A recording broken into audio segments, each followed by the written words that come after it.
Lindsey Graham appeared on Sean Hannity's show on Fox News. And you already know, whoops, bump my mic.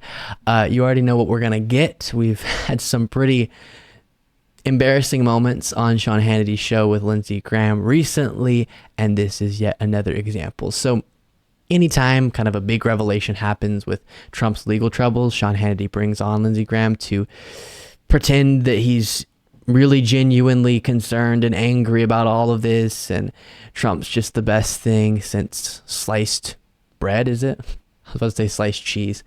That too, since cheese, and he should not be getting indicted, and it's political persecution, and they never exactly explain how the evidence doesn't prove what is being alleged, but generally, vaguely, they'll just say it's all political persecution. And this here from Lindsey Graham. Oh, I agree. And happy birthday, President Trump, because he's watching this show. So I talked to him. Hey, pal. You had dinner with Melania. Hey, pal, he says. You remember the guy that he called a religious bigot and a threat, and said we absolutely can't nominate this guy. Yeah. Hello, pal. Had dinner with Melania and Ivanka. We got your back. President Trump, we have your back. This is not about you. It's about us. You could take the Dalai Lama and make him the Republican nominee that try to destroy his life.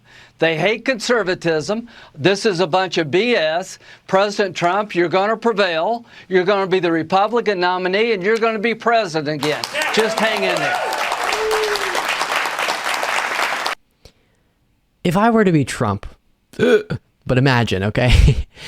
And I was sitting watching the television, and I saw that type of pandering, even though, yes, Trump, narcissist, he loves his ego being stroked, and Lindsey Graham definitely serves to do that as much as possible. But still, it would feel like I'm being a little patronized. I know you're watching, and I just love you so much, and you're just the best thing ever.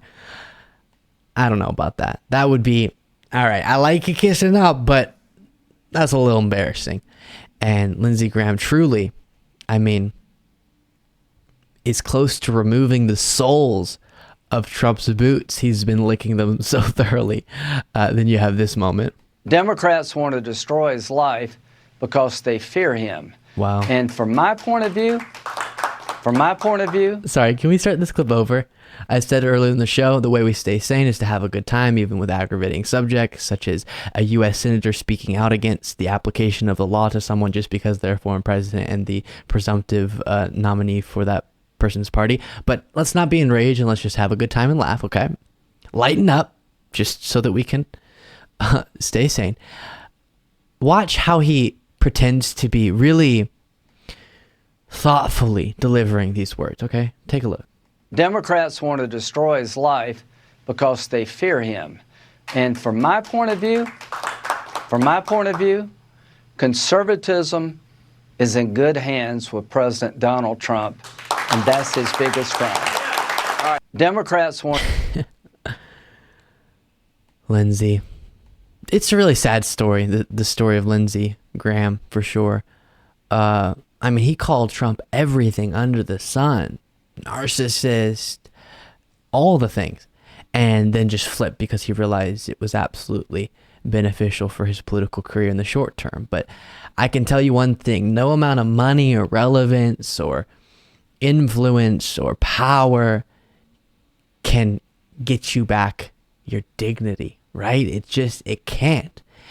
And watching the way that so many Republicans, some are coming around and are saying, okay, listen, I don't like the left, and I usually was supporting Trump, but this indictment's pretty damning. Okay, we're getting some of that. But there are still so many people who are further revealing just how dishonest they are, where they can look at, maybe they just ignore the indictment, but if they go through and read the unsealed indictment, I'll say once again, you should go read it yourself, and go, yeah, I'm still going to go out publicly and say there's no evidence for the crimes he's being accused of. It's all political persecution. You just can't say that with a straight face if you've looked at what's being put forward in regard to his handling of classified documents. You might also remember, just as a little retrospective, a different moment from the past after the first indictment.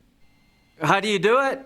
You take if you got a pile of crap and you chop it up 34 times, it's still a pile of crap.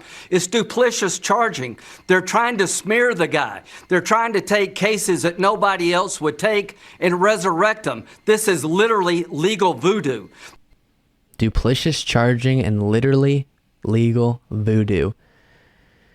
Apt analysis there from the United States Senator Lindsey Graham with tears in his eyes. He is so caught up in his passion for defending Donald Trump. Please, guys, please wake up to the fact that, I guess this doesn't matter, but not only are you doing damage in this moment, and it doesn't matter, I mean, they don't feel that it matters. You're doing damage to this moment at this time, but also you're going to be looked at so poorly historically. Your legacy is being so tarnished, where now so many people have just become a Trump bootlicker in such dishonest ways that sure can play well in this current moment, but as long as ultimately the MAGA GOP doesn't end up winning and banning all the books about accurate tellings of history, then history will look, or people looking back at history will not look at this with kind eyes and will definitely judge very severely the actions of people like Lindsey Graham, who stood by this fascistic individual who attempted to install himself president despite losing to the Democratic candidate, and all of the things that Trump stands for. And also, after saying, Lindsey Graham, that is, and so many Republicans, that they're the party of law and order and no one's above the law, completely violating their principles to stand by that dangerous individual. Really sad and enraging. Thank you so much for watching. If you want to be a part of what makes this show possible, plus get access to the full video version of the show hours before all the clips are able to be uploaded to the YouTube channel, plus get the bonus show on the weekends, you can do so by going to lukebeasleyshow.com/membership. That's lukebeasleyshow.com/membership, and there's a link in the description.